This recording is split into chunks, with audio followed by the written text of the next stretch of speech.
ஹரே கிருஷ்ணா. ஓம் நமோ பகவத்தே வாசுதேவாய.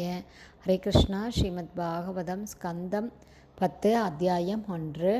பகவான் ஸ்ரீ கிருஷ்ணரின் தோற்றம் அறிமுகம் என்னும் தலைப்பில் பதம் 4.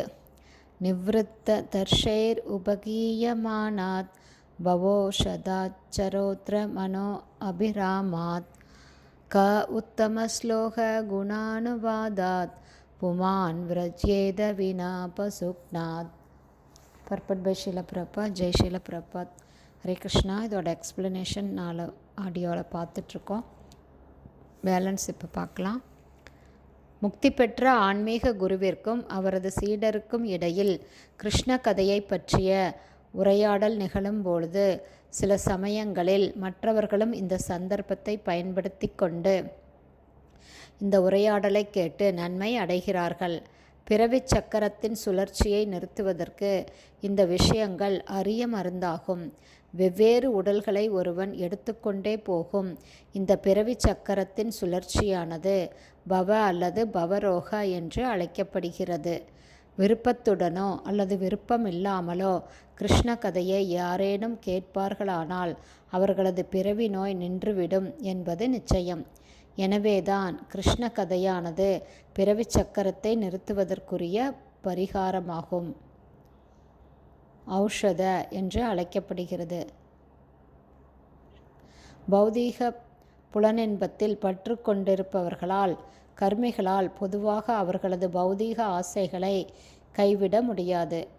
ஆனால் கிருஷ்ண கதை மிகவும் சக்தி வாய்ந்த மருந்து போல செயல்படுவதாக ஔஷதம், அதாவது சிறந்த மூலிகை போல செயல்படுவதால் கிருஷ்ண கீர்த்தனத்தை கேட்கும்படி ஒருவர் தூண்டப்படுவாரானால் அவர் இந்த நோயிலிருந்து விடுபடுவார் என்பது நிச்சயம்.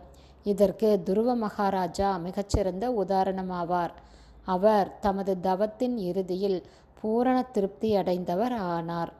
பகவான் ஸ்ரீ கிருஷ்ணர் துருவ மகாராஜாவுக்கு ஒரு வரத்தை கொடுக்க முன்வந்த போது துருவ மகாராஜா அதை ஏற்க மறுத்துவிட்டார். ஸ்வாமின் கிருதார்த்தோஸ்மி வரம் ந யாச்சே. துருவன் இவ்வாறு கூறுகிறார், அதாவது பகவானே, நான் உங்களை கண்டதாலேயே பூரண திருப்தி அடைந்து விட்டேன். பௌதீக புலன் இன்பத்திற்குரிய எந்த வரமுமே எனக்கு வேண்டாம் என்று கூறிவிட்டார். ஸ்வாமின் கிருதார்த்தோஸ்மி வரம் ந யாச்சே என்பதன் பொருள் எதுவே. கிருஷ்ண பக்தி இயக்கத்திலுள்ள இளம் பெண்களும் ஆண்களும் அவர்களுடைய நீண்ட நாள் பழக்கமான தீய உடலுறவு, மாமிசம் உண்ணுதல், போதைப் பொருள் உட்கொள்ளுதல் மற்றும் சூதாடுதல், மதுபானம் குடித்தல் முதலான தீய பழக்கங்களை உண்மையாகவே விட்டுவிட்டதை நாம் காண்கிறோம். மிகவும் சக்தி வாய்ந்ததான கிருஷ்ண உணர்வு, கிருஷ்ண கீர்த்தனை, கிருஷ்ணரின் நாம ஜபம் அவர்களுக்கு பூரண திருப்தியை அளிப்பதால் பௌதீக புலன் இன்பத்தில் அவர்களுக்கு இருந்த ஆர்வம் கொஞ்சம் கொஞ்சமாக குறைந்து நின்று விடுகிறது. ஹரே கிருஷ்ணா. ஸ்ரீமத் பாகவதம் ஸ்கந்தம் 10 அத்தியாயம் 1. பகவான் ஸ்ரீ கிருஷ்ணரின் தோற்றம் அறிமுகம் என்னும் முதல் அத்தியாயத்தின் 4வது பதம் இவ்வாறு நிறைவடைகிறது. ஹரே கிருஷ்ணா. ஸ்ரீல குருதேவ்க்கு ஜெய். ஸ்ரீல பிரபுபாதுக்கு ஜெய். ஹரி போல். ஹரே கிருஷ்ணா.